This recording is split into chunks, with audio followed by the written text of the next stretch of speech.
Hello friends, अस्सलाम वालेकुम। Welcome to our channel Fanta reaction. दोस्तों, मेरा नाम अली हैदर है। मेरा नाम वक्कार। दोस्तों, आप लोगों की बहुत सारी रिक्वेस्ट आ रही थी कि खान सर वाली वीडियो लेकर आओ। खान सर भाई, हमने बहुत सर्च किया, खान सर को बहुत सारी वीडियोस आ रही थी, लेकिन 1971 वाली नहीं मिल रही थी। तो किसी भाई ने हमें लिंक भेज दिया, तो अभी जाके हमने डाउनलोड कर लिया है। तो 65 और जो डिफेंस डिटेक्टिव वालों भाई की एक 71 वाली जंग थी, वो भी हमने देखी थी। आज खान सर से हम सुनेंगे कि 71 की जंग को वो किस तरह एक्सप्लेन करते हैं। तो रेडियो भाई आप सब? हाँ, हम रेडी है। वैसे आप अगर कुछ कहना चाहें तो कुछ? नहीं यार, हम देखेंगे उसके बाद हम आपको बताएंगे। अच्छा, अभी 65 और 71 बड़े उसमें राज खुल गए भाई, बड़े पर्दे हट गए हमारी आंखों से। अभी यार वो इसमें क्या 1999 कारगिल वार भी दिखाई दी भाई ने, वो भी अच्छी लगी यार मुझे। अब ये देखते हैं, ऊपर बड़े पर्दे थे। इस वीडियो के बारे में देखते हैं क्या ख्याल है। लेकिन वकार भाई को ना वैसे मैं थोड़ा नहीं बहुत है। मानता हूँ उस चीज को। अच्छा, पहले वीडियो देखते हैं। हाँ, ये खान सर को हम सुनते हैं क्या बोलते हैं, आखिर कौन सी बड़ी तोप है ये खान साहब। तो वीडियो स्टार्ट करने से पहले आपसे यार रिक्वेस्ट करेंगे, अगर चैनल पर नहीं हो तो प्लीज़ सब्सक्राइब कर लें। और नीचे अगर आप लाइक डिसलाइक जो ऑप्शन होता है ना शेयर वाला, वहाँ पर अगर आप लाइक भी कर दें, शेयर भी कर दें, और साइड में थैंक्स वाला बटन है उसको भी प्रेस कर दें तो अच्छी बात होगी। तो शुरू करते हैं वीडियो। जय हिंद। सबसे पहले एक वार्निंग भैया, पाकिस्तान के लोग इस वीडियो को न देखें तो ही अच्छा अरे भाई, है, ये क्योंकि क्या इस कह वीडियो दिया? में हम बताएंगे कि कैसे अगर हमारे भाई, भारत के हम 20 सिपाहियों पाकिस्तानी ने भाई। 2 सैनिकों ने ये मिलकर मना कर रहे हैं ना, पाकिस्तान के 93,000 फौजियों को घुटने टेका दिया था और दुनिया का सबसे बड़ा हार हुआ था। और भारत के 2 सैनिक मारे गए थे लोंगेवाला में। हम इस वीडियो में बताएंगे कैसे PNS गाजी को डुबा दिया गया। ये भी बताएंगे कि चाइना पाकिस्तान का इतना बड़ा दोस्त बनता है, लेकिन 1971 में क्यों नहीं बचा पाया, न चाइना बचा पाया और न ही अमेरिका बचा पाया। इस वीडियो में हम A to Z बातें करेंगे। अगर आप इस वीडियो को कंप्लीट देख लेते हैं तो कोई भी पाकिस्तानी की हैसियत नहीं होगी कि आपसे आंखें मिला सके। इसलिए इस वीडियो को देखते रहिएगा। यदि आप राष्ट्रवादी, अगर आप भारतीय हैं तो ही इस वीडियो को देखें। पाकिस्तानी और बाहर के चाइनीज वगैरह लोग इस वीडियो को न देखें, ये उनके लिए एक तरह का वार्निंग है, क्योंकि इसमें हम भारतीय सेना की हर उस वीर गाथा को बताएंगे जो एक हर भारतीय सुनना चाहता है। A to Z उस बातों को बताएंगे। पाकिस्तानी इस वीडियो को क्यों ना देखें तो भैया आप देख लीजिए यहाँ क्यों ना देखें, क्योंकि हम आज चर्चा करने वाले हैं इसकी। और इसका नक्शा किससे मैच करता है आप देख रहे हैं। If you don't believe then go on Google. भाई किससे मैच करता है तो आप तो समझ में आ गया भाई, बुरा नहीं मानिएगा आप लोग। ध्यान से समझिए, जब भारत पाकिस्तान का विभाजन हुआ तो उसी समय पाकिस्तान 2 भाग में था। एक इधर वाला जो एरिया है इसे हम लोग कहते थे पश्चिमी पाकिस्तान, जो मेन पाकिस्तान का एरिया है। और ये जो आज आप बांग्लादेश देख रहे हैं, ये बांग्लादेश नहीं था, बल्कि ये उस वक्त पूर्वी पाकिस्तान था। पूर्वी पाकिस्तान के लोग बंगाली भाषा को बोलते थे। पाकिस्तान के लोग इन लोगों को बड़ा भद्दे मजाक करके बोलते थे, कहते तुम लोग गधे हो, कुछ नहीं जानते हो, किसी काम लायक नहीं हो, यूजलेस हो लोग, तुम लोग छोटे हो, काले हो, मतलब उल्टा सीधा मजाक कर रहे थे। पश्चिमी पाकिस्तान के लोग इधर के लोगों को पसंद नहीं करते थे। हो गया नहले पे दाला 1970 में। 1970 में इस पूर्वी पाकिस्तान के शेख मुजीबुर रहमान चुनाव जीत गए और वो यहाँ के प्रधानमंत्री के पद के चुनाव जीत गए।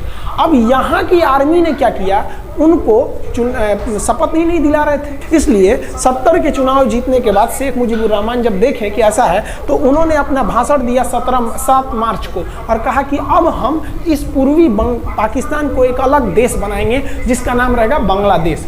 इस भाषण के वजह से आर्मी ने, पाकिस्तान की आर्मी ने इन्हें 25 मार्च 1971 को गिरफ्तार करके अब पश्चिमी पाकिस्तान में अरेस्ट करके बंदी बनाकर रख दिया और यहाँ पर जुल्म करना चालू कर दिया। कहाँ पर भाई? तो पूर्वी बंगाल में, पूर्वी पाकिस्तान में, पूर्वी बंगाल में नहीं, पूर्वी पाकिस्तान में इन्होंने जुल्म करना चालू कर दिया। शेख मुजीबुर रहमान के गिरफ्तारी के विरोध में यहाँ मुक्ति वाहिनी नाम कर एक विद्रोही गुट तैयार हो गया था। लेकिन पाकिस्तान के, पश्चिमी पाकिस्तान के लोगों ने इस पूर्वी पाकिस्तान पे इतना भयानक जुल्म किया कि इस पूर्वी पाकिस्तान में इस पश्चिमी पाकिस्तान के लोगों ने यहाँ पर 30 लाख लोगों को कटवा दिया। 30 लाख, 30 लाख लोगों को कटवा दिया। 4 लाख महिलाओं का बलात्कार कर दिया। अपने देश के 4 लाख औरतों का रेप किया यहाँ पे। इतना भयानक वो दृश्य है कि अगर हम उसको यूट्यूब पे दिखा देंगे ना तो यूट्यूब हमारे ऊपर क्लेम करेगा भैया आप ये सब इतने भयानक दृश्य नहीं दिखा सकते। आप अंदाजा लगाइए इनकी क्रूरता का। ये अपने देश पर इतना भयानक जुल्म कर रहे हैं, इतना भयानक जुल्म किया इन लोगों ने कि शेख मुजीबुर रहमान की गिरफ्तारी के बाद इस जुल्म का नतीजा ये हुआ कि अप्रैल 1971 तक भारत में यहाँ से लोग भाग के आ गए कि भैया हम जिंदा रहेंगे तब तो। और यहाँ 10 लाख लोग भारत में आ गए शरण लेने कि भैया हमको बचाइए। तो इंदिरा गांधी जानती थी कि जब तक यहाँ शांति नहीं होगा तब तक ये लोग वापस नहीं जा सकते थे। और शांति का एक ही था कि यहाँ पे घुस के इनको मारा जाए ताकि ये पश्चिमी पाकिस्तान वाले लोग यहाँ पर सुधर सके। तो इंदिरा गांधी ने इसके लिए बात की जनरल फील्ड मार्शल मानेकशॉ से। उन्होंने सेना प्रमुख मानेकशॉ से कहा, सैम मानेकशॉ से, कि आप अभी युद्ध कीजिए, हम आदेश देते हैं आप अभी युद्ध कीजिए बांग्लादेश पे, हम अपने पड़ोसियों को इस तरह मरते नहीं छोड़ेंगे, आप इस पे हमला कीजिए। उस समय ये पूर्वी पाकिस्तान था। मानेकशॉ ने कहा कि ना हम हमला नहीं करेंगे। कही अरे क्यों?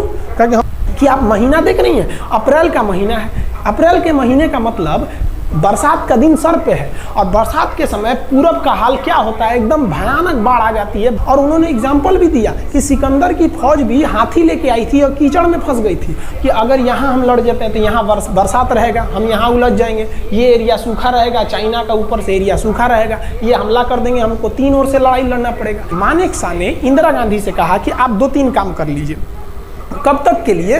कि नवंबर तक हम लोग युद्ध नहीं करेंगे, लेकिन अप्रैल से नवंबर के बीच में हम अपने सैनिकों को इस एरिया में लड़ने के लिए ट्रेनिंग दे सकते हैं, मुक्ति वाहिनी उसको हम ट्रेनिंग दे सकते हैं। और इसी में 1971 में हमारी जो थी भारत और रूस की एक समझौता पर हस्ताक्षर हो गया। अब हम लोगों ने पाकिस्तान को एक बारूद के ढेर पर बैठा दिया था। इंतजार था तो इस बात का कि उस बारूद में एक चिंगारी की और पाकिस्तान तबाह हो जाता। इत्तेफाक देखिए, उस बारूद के ढेर पर खुद चिंगारी जलाई पाकिस्तान ने। कैसे? तो समझिए कैसे। हम लोग का था कि इधर हम लोग ऑफेंसिव हो जाएंगे, मतलब इधर भयानक हमलावर हो जाएंगे, और इधर हम लोग डिफेंसिव रहेंगे, मतलब इधर कम हमला करेंगे, ताकि हम लोग का मेन मकसद पाकिस्तान से युद्ध नहीं था। हमारा मेन मकसद था हमारे अपने बांग्लादेशी भाइयों पर जो जुल्म हो रहा था, जो उनकी बहनों को रेप हो रहा था, इतना भयानक किया था वहाँ पर पाकिस्तानियों ने कि बाप के सामने बेटी का रेप करते थे और उसके बाद बाप को मार के कहते थे तू भी रेप कर। इतना मतलब मानवता पूरी खत्म कर दिया गया वहाँ पर। तो भारत ने कहा कि इधर हम डिफेंसिव रहेंगे। पाकिस्तान को ये खबर लग गई कि भारत न इधर कमज़ोर है। अरे भैया, इधर हम कमज़ोर थोड़ी हैं, इधर कम सैनिक रखे हैं और इधर हम भयानक रखे हैं, तो इसका मतलब ये थोड़ी है कि हम कमज़ोर हो जाएंगे। भैया कहा जाता है ना कि सोनार के घर का कचड़ा भी बनिया के बादाम से महंगा बिकता है। देखिए, हम लोग ठंडी का इंतजार ही कर रहे थे कि पाकिस्तान ने गलती कर दिया। उसने 3 दिसंबर को अचानक हमला कर दिया श्रीनगर पे, पठानकोट पर, चंडीगढ़ पर, यहाँ पर आगरा हवाई अड्डे पर ताबड़तोड़ हमला कर दिया। एयरफोर्स का इतना भयानक हमला पाकिस्तान का भारत पर हुआ कि भारत देखते रह गया। धड़ पाकिस्तान की जहाजें एंट्री मार गई सब भारत में, उसकी एयरफोर्स एंट्री कर दी। इतना भयानक हमला था, इतना भयानक कि भारत का एक भी सैनिक नहीं मरा। समझ रहे ना कितना भयानक हमला था। अरे भाई, आप यहाँ पर घुस जाएंगे हमारे देश में तो क्या हो जाएगा भैया? मूस मोटइयाँ लोढ़ा हुई, हाथी घोड़ा थोड़े हुई। भारत तो इसी का इंतजार कर रहा था। देहात में कहावत कहा जाता है कि रोए के रानी तले अखिए खुदा गई। भैया, हम प्लाने कर रहे थे कि हमला करने के लिए कि आप हमारे पे हमला करिए दीजिए। अब विश्व का भी दबाव नहीं आएगा हमारे ऊपर कि भैया हमला तो आपने किया है, अब हम लोग छोड़ेंगे नहीं। भारत एकदम दृढ़ निश्चय कर लिया। इसी बीच पाकिस्तान को एक खतरनाक खबर लग गई। क्या थी खबर भाई? तो देखिए, पाकिस्तान को खबर लगी कि भारत की ज़्यादातर फौज इस पूर्वी पाकिस्तान की ओर डिप्लॉयड है और यहाँ राजस्थान के जैसलमेर जिला में एक जगह है लोंगेवाला। उस लोंगेवाला में केवल और केवल 120 फौजी हैं। और अगर पाकिस्तान ने सोचा कि 120 फौजियों को हम रातों रात मार देते हैं तो उस समय एयरफोर्स रात में लड़ाई नहीं कर सकती थी, इसलिए इन्होंने लोंगेवाला में एंट्री मार दी। पूरी भयानक टैंक लेकर, फौज लेकर, इन्फेंट्री लेकर, और उसको वो लोग लोंगेवाला में घुसने के लिए चल दिए। और लोंगेवाला में भारत के पास केवल 120 सिपाही थे, केवल 120 और उन पर वो हजारों की संख्या में टूट पड़े। लेकिन घबराना नहीं चाहिए, क्योंकि चींटियां तादाद में कितनी भी क्यों ना हो जाए, गन्ना घसीट के नहीं ले जा सकती हैं। लोंगेवाला में जो ड्यूटी थी उस समय कुलदीप सिंह चांदपुरी जी का, कुलदीप सिंह चांदपुरी सरदार हैं, आप देखे होंगे बॉर्डर मूवी में इनका रोल सनी देओल ने किया है। अब ये कुलदीप सिंह, ये भैया पंजाबी सिख, अब ये लोग 1.25 लाख से नीचे कुछ सोचते ही नहीं है। चिड़िया नू में बाज लड़ावा, गिदड़ नू में शेर बनावा और 1.25 लाख नू एक लड़ावा, तब गोविंद सिंह नाम रखावा। खबर आया कि आपसे जो लड़ने आ रहे हैं ना पाकिस्तान की ओर से, वो ब्रिगेडियर तारिक मीर आ रहा है। उसके पास टैंक है, 2800 फौज है, बहुत ही तेज रफ्तार से आ रहा है। आपके पास केवल 120 जवान है कुलदीप सिंह, आप पीछे हट जाइए, आप पीछे हट जाइए, क्योंकि आपको हम ना, आप बहादुर हैं इसमें नो डाउट, लेकिन आप कैसे लड़िएगा उतनी भयानक फौज के पास यहाँ। उन्होंने कहा खालसा सिख नहीं हट सकते, हम दिखा देंगे कि हम 120 भी उन पर क्या पड़ेंगे, भारी पड़ेंगे। इनके पास ना ही टैंक को उड़ाने के लिए कोई संसाधन थे, टैंक को मारने के लिए एक जीप पर लगा हुआ छोटा सा तोप था, और इनके पास 3 ठो माइंस लगे थे। माइंस समझते हैं आप लोग, टैंक जो होता है ना बम, उसको उड़ाने के लिए माइंस लगाए जाते हैं। तो देखिए ध्यान से, ये है माइंस, ये माइंस होते हैं, इस पर अगर टैंक चढ़ता है ना तो टैंक ब्लास्ट कर जाता है। तब इन्होंने दिमाग लगाया, इन्होंने क्या किया, जो खाली रेगिस्तान था ना उसमें ना आगे की ओर 3 ठो ओरिजिनल माइंस को लगा दिया, और जो खाना खाने वाला टिफिन होता है ना 4 खंदे वाला, इसे उस टिफिन को इन लोगों ने रातों रात ना बिछा दिया। ऐसे लाइन से देखिए, लाइन से पाकिस्तान की टैंक आई तो शुरुआत में तो भैया ओरिजिनल माइंस था, धड़ाम से लगा, पाकिस्तान की टैंक उड़ गई। पाकिस्तान का एक टैंक उड़ा, फिर दूसरा उड़ा, तीसरा उड़ा, पाकिस्तानी एकदम डर गए सब। ब्रिगेडियर तारिक मीर कहें कि भैया यहाँ तो माइंस लगा के रखा है इन लोगों ने, एक काम करो इंजीनियरों को बुलाओ, पूरा माइंस निकालो। अब ब्रिगेडियर जो हमारे मेजर कुलदीप सिंह थे, ये जानते थे कि बाबू अगर हम तुमको रात भर रोक दिए ना तो सुबह हमारी एयरफोर्स आएगी, तुमको जिंदा नहीं छोड़ेगी। इसलिए इन्होंने पूरा टिफिन बिछाया था। इन पाकिस्तानियों ने 6 घंटे लगा दिए उनको निकालने में। इंजीनियर आते थे तो डर के मारे टिफिन निकालते थे, अरे बाप रे बाप, और टिफिन में तो ईंटा पत्थर भर देते थे और डर के ले जाते थे, भागो भागो भागो, माइंस है। इसको लगाते लगाते इन लोगों ने पूरी रात बिता दी। 3 बज गया, 3 बजे इनको पूरा सन्नाटा दिखा कि भैया ये तो टिफिन है, ये रेगिस्तान में ये तो टिफिन है। अब उन्होंने कहा कि आदेश दिया कि हमला करो। तो कुलदीप सिंह जो थे चांदपुरी, उन्होंने बालू के बीच में ऐसे गड्ढे बना रखे थे और अपने फौजियों को ना 2 किलोमीटर एरिया में बिछा दिया था, एक उधर एक इधर एक इधर। तो चारों ओर से फायरिंग होती थी। पाकिस्तानियों को लगी ना कि भैया हमको गलत इन्फॉर्मेशन मिल गया है, 120 को मिल के ऐसे थोड़े मारेगा सब। सोच रहा उधर से गोली इधर से गोली, धड़ाधड़ बम गोला दारू सब चल रहा है यहाँ पर। इतना भयानक कहीं कोई 120 आदमी मिल के ऐसे मारता है? नहीं भाई, इतना भयानक सुनसान एरिया में कहाँ से कौन मार रहा है, एकदम तबाही मचा दिया। कुलदीप सिंह चांदपुरी ने क्या तबाही मचाया था आप देखना चाहते हैं तो देखिए उन लोगों ने क्या तबाही मचाया था। ये है पाकिस्तान का टैंक, ये धज्जी उड़ गया था टैंक का, थुथुर तोड़ दिया इसका यहाँ पे। ये देखिए टैंक का, पाकिस्तानी देख रहे हैं कि भैया सब चक्का उक्का फेंका गया। बताइए ये चांदपुरी साहब कैसा करना चाहिए? ये कोई वीडियो गेम खेल रहे हैं, मार के धज्जी उड़ा दिया। अरे पाकिस्तान बच्चा है, अपने बच्चा है, बिगड़ गया, आराम से मारिए। ऐसे एकदम धज्जी उड़ा दिए हैं बेचारा सबको। पाकिस्तान के टैंक को धज्जी उड़ा के उस पर भारतीय सैनिक खड़ा होकर फोटो खिंचवा रहा था। फोटो खींच, उस समय सेल्फी नहीं था ना, तो आगे से फोटो खींचना, फोटो खींचे। यहाँ पे आने वाली पीढ़ियों को ये प्रेरणा देगी। बताइए इतना सुंदर गाड़ी लेके आया था पाकिस्तान मारने के लिए, हाँ बेचारा ऐसे मारा जाता है? हाँ अरे ब्रिगेड मेजर साहब आप भी, बच्चा है, बच्चा को थोड़ा आराम से मारिए। देखिए इसका थोबड़ा बिगाड़ दिया गाड़ी का। ओहो, ऐसे नहीं मारना चाहिए, लेकिन क्या कीजिएगा, बच्चा बिगड़ जाता है तो धोना ही पड़ता है।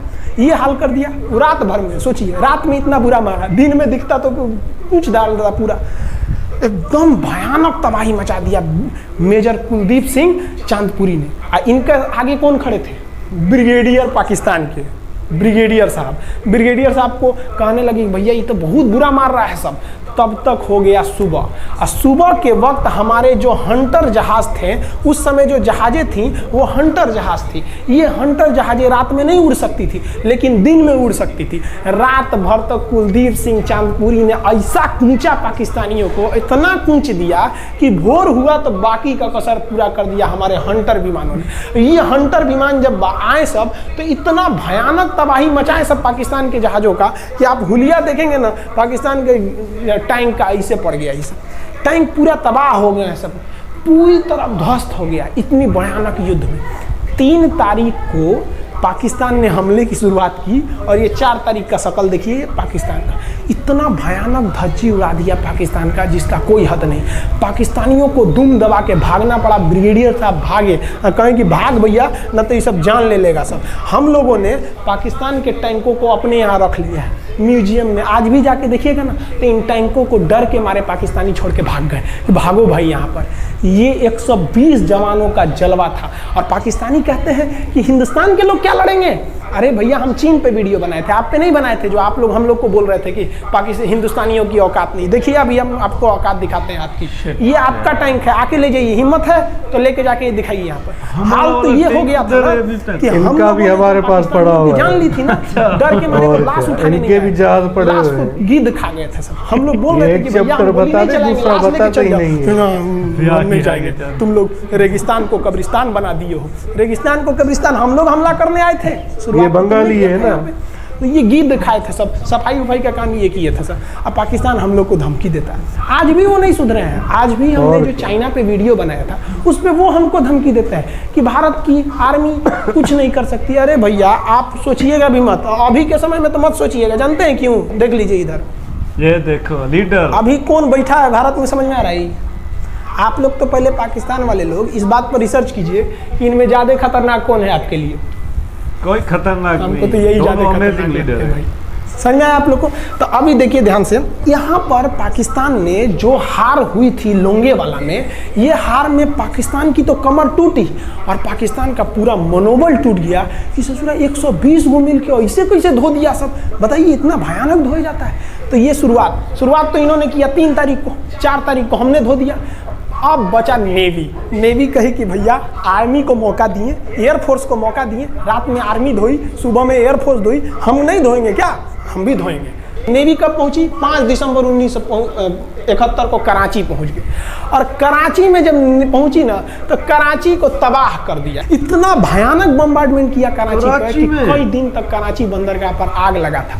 और कराची बंदरगाह को तो उन्होंने ऐसा धज्जी उड़ाया जिसे लग रहा था सिंधु सभ्यता बना दिया उनको। तो पाकिस्तान की, पश्चिमी पाकिस्तान का कमर टूट गया। पाकिस्तान वालों ने कहा कि ससुरा सब बोल रहा था सब कि हम इधर डिफेंसिव है, यानी ज़्यादा हमला नहीं करेंगे, ज़्यादा हमला इधर करेंगे। ससुरा इधर कैसे मार रहा होगा सब, अभी इधर भी बताते हैं कैसे मारा सब। ये कराची पहुंच गया, आप देखेंगे क्या हाल किया था सब कराची पे। कराची में जब मारा गया था ना इन पाकिस्तानियों को, तो ये पाकिस्तानी भाग गए थे सब ग्वादर में। ये ग्वादर भाग गए, अभी इनसे ग्वादर भी जाने वाला है, पूरा राज्य चला जाएगा इनसे, बलूचिस्तान। छुप के गए थे लोग ग्वादर बंदरगाह पे। अगर हम झूठ बोल रहे हो तो आप खुद पता कीजिएगा अपने यहाँ के इतिहास में भाई। हिंदुस्तान ये ग्वादर बंदरगाह पे छुप गए थे सब। आप देखिए कराची का क्या हाल हुआ था उस समय, हमारे एयर नेवी ने क्या हाल किया था। पाकिस्तान का जितना जहाज बस मिल जाए कि भैया ये जहाज किसका है, तो भैया जब पता चले कि भैया ये जहाज पाकिस्तान का है, ये हाल हो जा रहा था जहाज का। यहाँ देख लीजिए इनका पूरा ध्वस्त का। भैया ऐसे मारा जाता है? हाँ, अरे भाई बच्चा को बच्चा की तरह मारना चाहिए।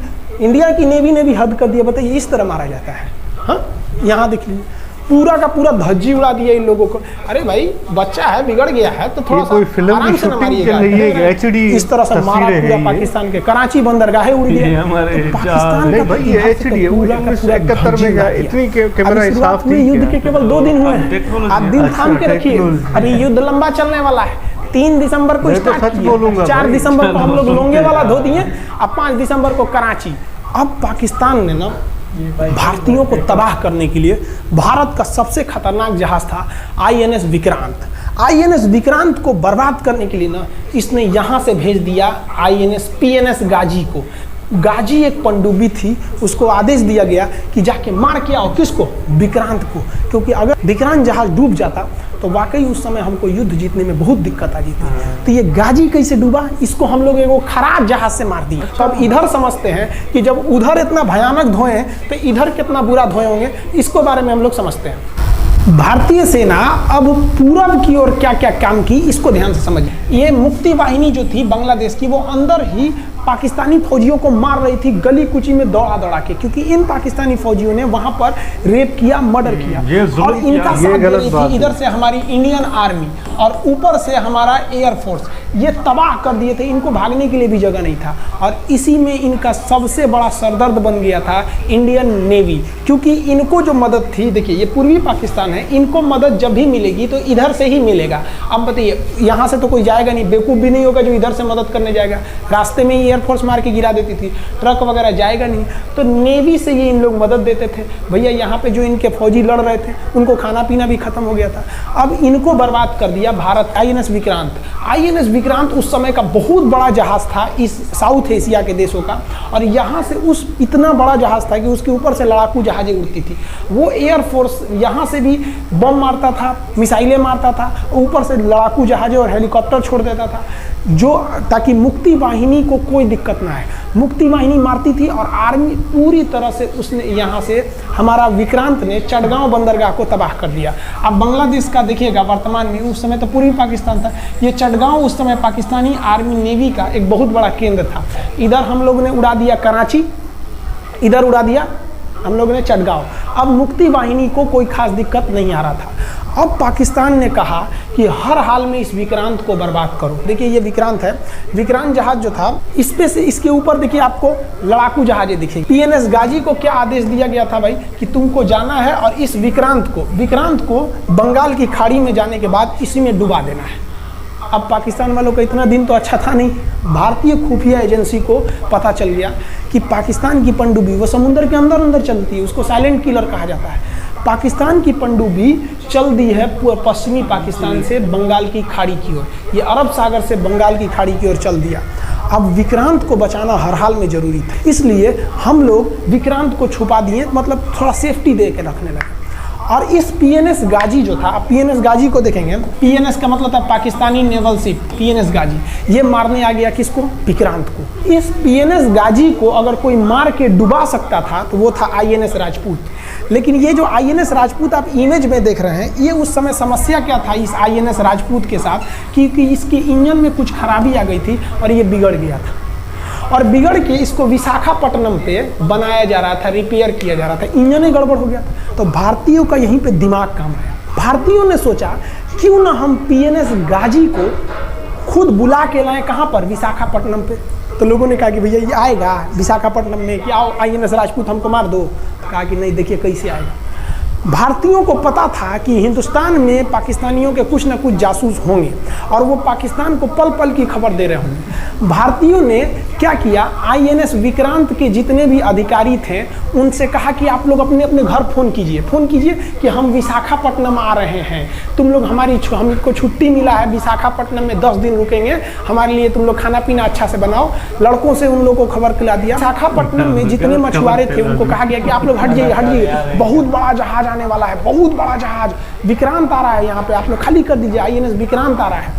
यहाँ पर क्या किया गया, ऑर्डर दिया गया, बहुत सारे फल सब्जी अंडा ब्रेड, कि भैया ये इतने बड़े जहाज के लिए जा रहा है, 6 महीने का खाना चाहिए। ये खबर आग की तरह फैल गई पाकिस्तानियों को। अब पाकिस्तान में खबर लग गई कि भैया INS विक्रांत यहाँ नहीं है, INS विक्रांत विशाखापट्टनम पे है। अरे बकलोलवा, विशाखापट्टनम पर PNS गाजी की मौत यमराज इंतजार कर रहा था INS राजपूत। ये गधा जो था PNS गाजी, ये मुड़ गया किधर की ओर, और विशाखापट्टनम चुपचाप शांति से खड़ा हुआ जहाज INS राजपूत इंतजार कर रहा था। तो पानी के अंदर अंदर आओ, ये अभी बाहर निकला हुआ है, पानी के अंदर रहती है। और INS राजपूत देखा कि ये आ रहे हैं, वो INS राजपूत को मारता कि इससे पहले ही INS राजपूत मार के तबाह कर दिया PNS गाजी को। PNS गाजी पर को डूबने के बाद पाकिस्तान को बहुत बड़ा सदमा लग गया। पाकिस्तान को ये एहसास हो गया कि अब हम कभी नहीं जीत सकते हैं, क्योंकि ये PNS गाजी अमेरिका से खरीदा हुआ एक बहुत ही शक्तिशाली पनडुब्बी थी जिसे कोई डुबा नहीं सकता, और हम लोगों ने उसको इस जहाज से डुबाया जो जहाज खराब हो चुका था, जिसका इंजन खराब था। भारतीय सेना का मोराल पूरे 7वें आसमान पर था और पाकिस्तानी दिन पर दिन बर्बाद हो रहे थे। अब पाकिस्तानियों को लगा अब क्या करेंगे, तो पाकिस्तानियों ने अमेरिका में फ़ोन किया, भैया आप कुछ कीजिए। तो अमेरिका ने ना UNO में मुद्दा उठा दिया, यूनाइटेड नेशन ऑर्गेनाइजेशन, इसकी जो सिक्योरिटी काउंसिल है, सुरक्षा परिषद, इसमें कह दिया पूर्वी पाकिस्तान पर जुल्म कर रहा है, मार रहा है। तो रसिया उस समय हमारा साथ दिया, कहा कि तू देर जानता है जुल्म कर रहा है, भारत जो कर रहा है सही कर रहा है, हम इस प्रस्ताव के खिलाफ में वीटो करते हैं। वीटो अगर कोई देश, 5 देश को वीटो है, इस पर अलग चर्चा करेंगे, अगर किसी ने वीटो कर दिया तो वो प्रस्ताव रद्द हो जाता है। तो पाकिस्तान की एक और उम्मीद यहाँ पर अपना दम तोड़ दी। अब पाकिस्तान कहा अमेरिका से कि भैया आप ही हमको बचा लीजिए। तो अमेरिका ना भारत पाकिस्तान की ओर से भारत पर हमला करने के लिए अपना सबसे खतरनाक जहाज भेज दिया, 7वां बेड़ा। देखेंगे 7वां बेड़ा को अगर मतलब साथ दिया, इतना भयानक था 7वां बेड़ा। ये अमेरिका का साथ अकेले चलता ही नहीं था, इतनी पूरी फौज के साथ, नेवी के साथ चलता था। ये किस लिए आया था? विक्रांत को डुबाने के लिए, और इसका साइज विक्रांत से डबल था। इसके आगे विक्रांत नहीं टिक पाता। अब इंदिरा गांधी भी टेंशन में रह गई। ले तब उस समय इंदिरा गांधी को याद आया कि भैया हमारा एक और तो हम समझौता करके आए हैं, अगर अमेरिका पाकिस्तान का साथ दे सकता है तो रूस से हम भी तो समझौता करके आए हैं। तो भारत ने रूस को कहा कि भैया अमेरिका इतना भयानक 7वां बेड़ा भेज दिया, आप हमारी मदद कीजिए। तो रूस ने कहा टेंशन क्या लेते हो, देखो हम बोलते हैं। रूस ने परमाणु पनडुब्बी भेज दी और रूस ने अपना 40वां बेड़ा भेज दिया। आप देखेंगे ये रूस का 40वां बेड़ा है। ये अपने भारी भरकम जहाज़ों के पूरे ग्रुप के साथ चल दिया, कहा कि चल भैया देखते तुमको कौन मारेगा भारत को। और अमेरिका को सीधा कह दिया कि भैया विक्रांत पर अगर आपने हमला किया तो ये हमला हम रूस पर हमला मान लेंगे। यहाँ पर खड़ा था भारत का विक्रांत और उसकी सपोर्ट में खड़ा था रूस का 40वां बेड़ा। और रूस ने यमन से अपनी एयरफोर्स को भी कह दिया था कि भैया तुम भारत की देखभाल करना। तो भारत की सुरक्षा के लिए इतने लोग, और अमेरिका अपना 7वां बेड़ा लेके यहाँ मुंह देख रहा था, और ब्रिटेन ने भी अपने ईगल नाम के बेड़ा को भी भेज दिया था। तो ये 2 लोग हमारे खिलाफ आ गए थे लड़ने के लिए कि अब बताइए, हम लोग बांग्लादेश की भलाई सोच रहे थे, और अमेरिका का 7वां बेड़ा और रूस का ब्रिटेन का ईगल हम लोग के खिलाफ था, और हमारा अपना विक्रांत और रूस की एयरफोर्स और उसकी 40वां बेड़ा हमारे साथ थी। ये पूरी तरह से बाउंड्री बना दिया था 40वां बेड़ा। 40वां बेड़ा का कहना था कि भैया हमारे जहाज पर ऑटोमेटिक मिसाइल लगी है, तुम अगर इधर आओगे तो हम मार देंगे तुमको ऐसे ही। रूस ने अपनी सारी पनडुब्बियों को ऊपर उठा दिया समुद्र के ऊपर, ताकि सैटेलाइट से और दूसरी निगरानी से देखा जा सके, और यही हुआ भी। वो लोग रूस के इतने खतरनाक जहाज़ों के ग्रुप को देखकर घबरा गए, इतना घबरा गए कि ब्रिटेन ने कहा था we are too late. Britain का ईगल बेड़ा अमेरिका के 7वां बेड़ा से कह रहा है कि रे उधर मत जो, बहुत देर हो गया है, वो पहले पहुंच गया है रूस, अब मारेगा वहीं तबाह हो जाओगे यहाँ पे। तो 7वां बेड़ा ने धमकी दिया कि हमारे जहाज में परमाणु बम लदे हुए हैं। तो 40वां बेड़ा ने रिप्लाई किया था कि हम भी जब चले थे ना तो परमाणु बम लादे के चले थे, और गिनती जब कर रहे थे तो हम भी गिनती किए थे 250 हमारे पास भी परमाणु बम था, लेकिन इतना ज़्यादा था कि सोचे कि कौन गिनेगा, बाद में गिनेंगे, आ जाओ देखते हैं किसके पास कितना है। तो रूस ने हमसे सच्ची दोस्ती निभाई थी, और इधर शेख मुजीबुर रहमान की जो मुक्ति वाहिनी थी वो अपना काम कर रही थी। अब भारत आर पार की लड़ाई में था, पाकिस्तान हर मोर्चे पर हारते जा रहा था। भारत सरकार ने पाकिस्तान पर मनोवैज्ञानिक दबाव बनाने के लिए निर्मलजीत सिंह अरोड़ा ने एक प्लान बनाया। उन्होंने एयरफोर्स को पूर्वी पाकिस्तान यानी जो अभी बांग्लादेश है, तो ढाका के ऊपर एयर ड्रॉप करा दिया, हवाई जहाज से सैनिकों को उतार दिया।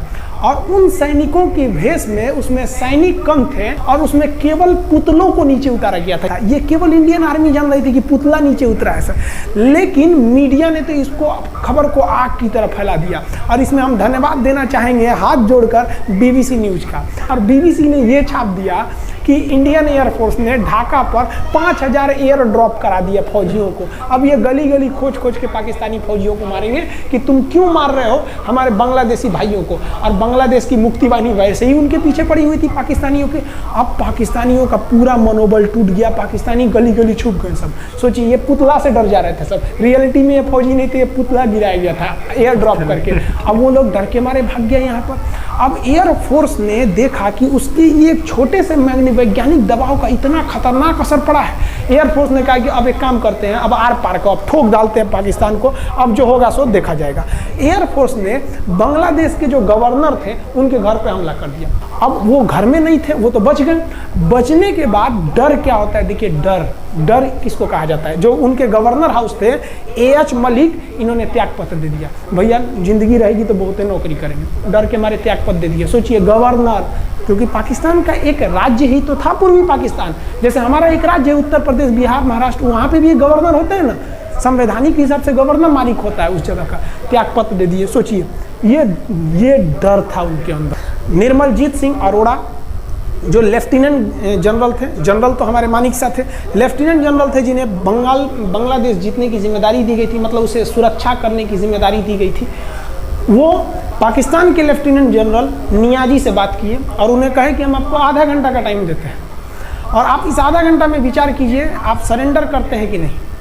अगर आप सरेंडर कर देंगे तो हम आपको गारंटी देते हैं कि आपके सैनिकों को जिंदा रखा जाएगा, और अगर आप हमारी बात को नहीं मानेंगे, देखिए गवर्नर साहब का घर है, कोई ठीक नहीं है, आपके घर पे भी यही हो जाएगा। क्योंकि अगर आप हमारे सामने सरेंडर नहीं करिएगा तो याद रखिए हम अपने हमले को 10 गुना और तेज कर देंगे। और हाथ तो आप चारों ओर से गए हैं। भारत चाहता था कि जल्दी से जल्दी इस युद्ध को ख़त्म किया जाए, क्योंकि अब ये अंतर्राष्ट्रीय मैटर हो चुका था। अब अमेरिका अपना नाक पे ले लिया था कि भैया हमारा जहाज मार के गिरा दिया। PNS गाजी उसी की पनडुब्बी थी, वो तो पाकिस्तान को दिया, 7वां बेड़ा को नहीं घुसने दिया। तो अमेरिका की किरकिरी हो रही थी, ब्रिटेन के ईगल को घुसने नहीं दिया, उसकी किरकिरी हो रही थी। अब भारत को उस समय लोग कहते कि ये गरीब देश है, अभी आज़ाद हुआ है। 1971 में हमारी यही हाल थी और सारे लोग कह रहे थे, हम उसको गरीब समझ रहे थे, रुवा के रख दिया अमेरिका को, हर जगह धो दिया पाकिस्तान को। अब बेचारे नियाजी क्या कर सके।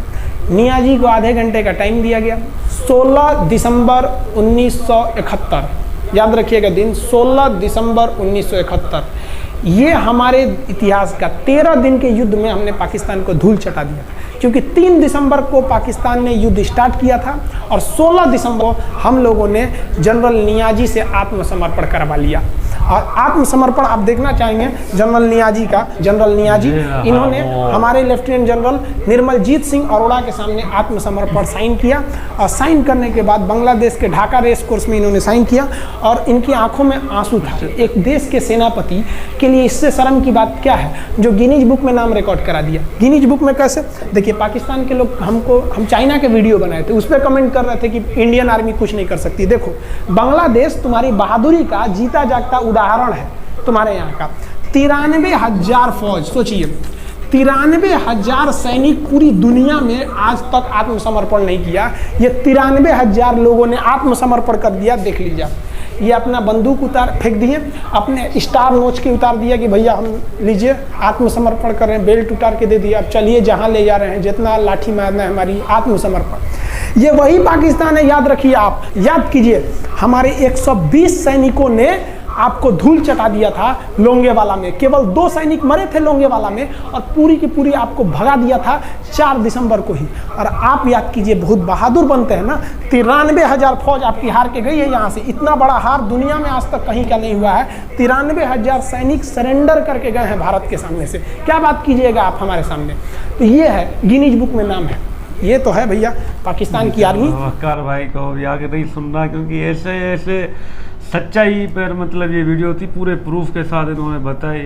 शुरुआत में इन्होंने ये एक्सप्लेन किया कि 20 लाख लोगों को यार कत्ल कर दिया और 4 लाख औरतों पर रेप। यार हम तो बोल भी नहीं सकते, इतना जुल्म हुआ था और इतना कुछ हो गया था यार, अभी क्या ही कहें। इन्होंने तो मतलब पूरा एक्सपोज कर दिया। इतना भी नहीं छोड़ा ना इन्होंने। खान सर नाम है इनका, और इनके भाई मिलियंस में सब्सक्राइबर है, 25 मिलियन, इतने लोग इनको फॉलो करते हैं। तो इन भाई साहब ने तो जर्रे बराबर भी नहीं छोड़ा, पूरा का पूरा एक्सपोज कर दिया। पहले डिफेंस डिटेक्टिव वालों ने तो बताया ही था कि 93,000 लोगों ने सरेंडर कर दिया, लेकिन उन्होंने 120 का कभी नाम नहीं लिया। उस वक्त 120 थे ना, हमारे वालों ने समझा कि 120 है तो चढ़ाई कर लो, लेकिन उनको क्या पता कि वो 120 वाले भी सीखते हैं। 1.25 लाख वाले बोलते हैं, नारा लगाते हैं ना कि 1.25 लाख के बराबर। तो उन्होंने भी वो टेक्निक के साथ खेला, दिमाग इस्तेमाल किया और टिफिन बॉक्स लगा दिए। हमारे वाले जब आगे आए तो 3 तो वैसे ही थे उनके पास माइन, जैसे फटे तो हम समझे चारों तरफ माइन है। तो पूरी रात हम उनको ढूंढने में लग गए थे, टाइम ज़ाया हमारा हो गया। जब सुबह तक उनको टाइम मिल गया। दुनिया कहाँ से कहाँ तक पहुँच गई है। पाकिस्तानी और इंडिया वाले 65, 71 को और खान सर वाले जंगों को गा रहे हैं, गुनगुना रहे हैं। अच्छा, लेकिन आपको क्या इससे सबक मिला? भाई मुझे सबक इन बातों से नहीं आएगा। ये उनके लिए फख्र की बातें हैं ना यार। उस जमाने की फौज में और इस जमाने की फौज में दिन आसमान का फर्क है। ये बात ना बोलो आप, ये जमाना बमाना कुछ नहीं भाई, ये हिस्ट्री में लिख गई बात। हिस्ट्री में लिख गई और लिख गई, जो न्यादी था उसने लिखवा दिया तो लिखवा दिया, बाकी मैं इन चीजों को नहीं मानता। ये एक बात है ना, वो और उन्होंने इस भाई साहब का एक जो ख्वाब है वो बलूचिस्तान अलग हो जाएगा, ये उसका ख्वाब ही रह जाएगा, इसने बोला। प्रोफेसर साहब है ना जो अभी वो तो गुनगुनाएंगे ना, उनके पास फखर की बातें, उनके 120 फौजियों ने भाई शुरुआत हमने ही की डट के लड़े। थी। अभी भी हमारे वाले उनको चिढ़ाते इंडिया को, टी इज फैंटास्टिक, फलाना ढिमकाना, बहुत कुछ इस तरह की बातें भाई हमारे देखो वाले ना, करते हैं। हिस्ट्री बहुत सारी है, हमारे यहाँ भी छुपाई हुई है, इंडिया वालों ने भी छुपाई हुई है। सच्चाई अगर किसी को बता देना वो आपको पता चल लेकिन जाएगा। इस वीडियो में एक बात आपने नोट की, 120 वो जो नौजवान फौजी थे उन्होंने क्या किया कि चारों तरफ अपनी फौज उन्हें 120 को फैला दिया, एक उधर से एक कोने में, ताकि वो फायरिंग करे और पाकिस्तानी समझे यार ये 120 तो नहीं लग रहे, चारों तरफ ये इनकी फौज बैठी हुई है, भाई ये लग का क्या हुआ, हमें गलत इन्फॉर्मेशन मिली है गया। डट के लड़े। और उन्होंने क्या दिमाग इस्तेमाल किया हमारे वालों को, यार अभी क्या बोल सकते हैं, नाखून चबाने के मजबूर ये कर भाई दिया। साहब जो बता रहे थे पाकिस्तानी नहीं देखना, आप नहीं देखना, इन्होंने वार्निंग दी, लेकिन हमारे सब्सक्राइबर की रिक्वेस्ट थी ना, क्या करें भाई मुझे दुख हुआ वो जो रेप हुए जो 4 लाख उनका। बांग्लादेश और वो के। यार एक गलत बात थी जो हम भी कहेंगे, जो नक्शा जो हमारा दिखाया ना शुरू में, हाँ ये सही ये बात नहीं सही है। बात नहीं, चाहे कोई हमारा भी मुल्क है हो। ना यार, ऐसे भी नहीं करो। इन्होंने ये जो मिस्टेक की है ना, ये शायद इन्होंने भी फ्रस्ट्रेशन में दी होगी ना, हमारे वाले चिढ़ाते होंगे ना तो तस्वीर बना दी, लेकिन ऐसी तस्वीर नहीं बनानी अभी चाहिए। हमारे यहाँ भी नीचे इनके कमेंट किए होंगे बहुत ज्यादा, हमारे वालों ने भी सुना होगा बाकी ये। यार इतना जुल्म हुआ था भाई देखो ना, चारों तरफ से किसी को भी आप घेर लोगे ना, कितना भी बहादुर होगा ना, लास्ट में वो सरेंडर कर लेगा। वो मानते हैं 93,000। भाई लफ्ज सुनो, नंबर भी देखो भाई देखो ना, 93,000। आप 93,000 बाहर की भी फौज और चारों तरफ से हम आपको घेर लेंगे तो आप फंसोगे ना, कहाँ जाओगे आप? अमेरिका ने हमारा साथ दिया था उस वक्त। ओहो, चाइना ने नहीं दिया, भाई अमेरिका ने दिया। देख लो ना, खुदा ना खासा अगर 1971 में इंडिया को चारों तरफ से घेर लेते तो वो उनका आईएनएस विक्रांत अगर पकड़ा जाता तो फिर क्या करते इंडिया वाले? उनको नहीं, पता वो है इंडिया वाले उन्होंने फिर चाल चल दी भाई, खाना अरे खाने एक आ रहा है मिनट, इधर। इंडिया की आर्मी को चारों तरफ से घेर लेते, फिर वो इंडिया वाले क्या करते? इंडिया वाले अपनी जान कुर्बान कर कहाँ देते। कुर्बान कर लेते भाई, कहाँ नहीं, कुर्बान वो कर उनका लेते जो मेरी जनरल था ना, जान। उन्होंने चाल चल दी भाई, हम खाना खाने सबके आ रहे पास हैं इतने घर। सबके पास इतने बहादुर नहीं होते हैं। होते हैं, आपके इंडिया की मूवीज नहीं देखी बॉलीवुड की? अब मूवीज में तो चलते रहते, रियल में कोई आए तो वो बड़ी बात है भाई। लेकिन वो हमारे जो जासूस इंडिया में थे ना, गलती उनकी, उन्होंने गलत इन्फॉर्मेशन क्यों दी कि विवाह ये भाई शायद आपको पता जैसा नहीं। लगे, मेरा पाकिस्तान जिंदाबाद। नहीं, आप वो समझो ना, जासूसों ने गलत जादू इन्फॉर्मेशन दी तुरंत ना। दे गए तो क्या करेंगे? उन्होंने बोला, वो गाजी को बोला जहाँ पर आ जाओ, नहीं ये भाई, असली उसमें जहाज यहाँ पर है। उन्होंने जो खुद भी ही कहो यार, लड़े हैं 120 फौजी, भाई आप लड़े। करो तो करो यार मैं- जुल्म तो हुआ था भाई, बांग्लादेश मानता में। हूँ, वो हुआ। मुक्ति बाहिनी, वो कुछ संगठन बोल रहे थे ना, ग्रोह था एक, उनको भी पता था इतना जुल्म हुआ है, तो वो निकले ना बाहर, हाँ, जुल्म और हुआ आजादी है ले तो ली ये उन्होंने। बात है, हमारे मुल्क से आजादी ले ली उन्होंने, अभी और क्या कह सकते हैं? ये बात है, जुल्म नहीं तो हुआ ये है। हमारा मुल्क था ना बांग्लादेश, क्यों अलग हुआ हमसे? भाई जो भी हुआ आज वो- बांग्लादेश अलग होकर कितना तरक्की याफ्ता मुल्क बन गया है, और हम उतने ही पीछे। पर जो हुक्मरान है ना वो अच्छे होते तो नहीं, हमारा यहाँ भी सही होगा बांग्लादेश ना। तो चला गया, ये पाकिस्तानी हमारे इंडिया का कब्जा कर रहे हैं। अभी इनको वो एक तो- कश्मीर चाहिए, कश्मीर कश्मीर करते हैं यार, हद होती है। अभी थोड़ा मुल्क को आगे बढ़ाओ, एजुकेशन पे थोड़ा फोकस करो, पॉलिटिशियन जो है ईमानदारी के साथ काम करें तो कुछ मुल्क का बने, बाकी ऐसे टीर फंटास्टिक से काम नहीं चले। अभिनंदन भी था ना, बेचारा आया था हमारे मुल्क में, फिर चक्कर वापस तो लगाया, दे गया ना। वापस चला गया चाय पीकर, और उन्होंने अभिनंदन ने कोई अपनी इंफॉर्मेशन नहीं दी, उसने बोला नहीं मैं नहीं बताऊंगा और वो इज्जत के साथ चले गए। हमारे वाले बोलते हैं हमने छोड़ा, नहीं। वो नरेंद्र मोदी ने बोला छोड़ो नहीं तो हम घुस जाएंगे फिर इंडिया पाकिस्तान। नहीं भाई, हो ऐसी जाएगा, कोई बात ही नहीं हुई करेंगे। है। भाई आप पता नहीं कौन सी दुनिया में, मैं आप थोड़ा- नहीं मानता हूँ इस चीज को। आपको पता चले कि क्या हो रहा है। नहीं। इंडिया हमसे 100 गुना आगे निकल बाबा चुका है। 200 गुना निकल जाए। लेकिन और चल- नहीं, इंडिया वाले नहीं, नरेंद्र नहीं, मोदी मा- का स्टेटमेंट आया, भाई वो 400 हमारे गुना निकल जाए वो अच्छी बात है, वो तरक्की कर ले, हम खुशी होती है। जो भी हो, हमें ये वीडियो देखकर बहुत मतलब एम्बेरसमेंट, मुझे दुख हुआ। अफसोस हुआ, क्योंकि हमारे वालों ने ये कुछ किया ना यार, उनको शहीद कर दिया, 20 लाख लोगों को रेप भी किया। अब इस बात में कितनी सच्चाई है, झूठ है या सच्चाई, या फिर इन भाई साहब ने कुछ मिलावट भाई कर इसने दी? भी बड़ी चूरन दी है जो भी आप सच्ची में हिंदुस्तानी को बोलता हूँ तो ये वीडियो देखो, आपको बहुत सारी मिस्टेकें मिलेंगी। नहीं मिलेंगी नहीं भाई, आप रियल वाली जो वीडियो है वो मिला लो, पाकिस्तान की जो मिलिट्री ने बोला, हिंदुस्तान की जो मिलिट्री ने बोला, भाई वो आप वो पिक्चर देखो जनरल न्याजी। वो ये चीज है। इस भाई साहब जो बता रहा है ना, ये इसने बहुत सारी झूठ बताई। नहीं, झूठ मूठ नहीं हो सकता, इसने चूरन दी है बहुत सारी। कुछ भी नहीं हो सकता। इन्होंने प्रूफ के साथ बात की और पाकिस्तानी को वार्निंग दी ना कि ना देखो, आपने देखा तो आपको चूरन लग रहा है ना। चुरा के दिल मेरा चलो भाई साहब, चली मिलते हैं नेक्स्ट वीडियो में। हम लोग अभी कुछ नहीं कह सकते भाई, अभी हम कुछ कहेंगे भी तो हमारे लिए भी मुश्किल हो सकती है। आपको पता है हम क्या बोल रहे हैं। पाकिस्तान जिंदाबाद, जिंदाबाद, पाक आर्मी जिंदाबाद, हमारी आर्मी जिंदाबाद है। नेक्स्ट वीडियो में मिलेंगे, उम्मीद करते हैं आप खुश होंगे, तो सब्सक्राइब करके जरूर जाना।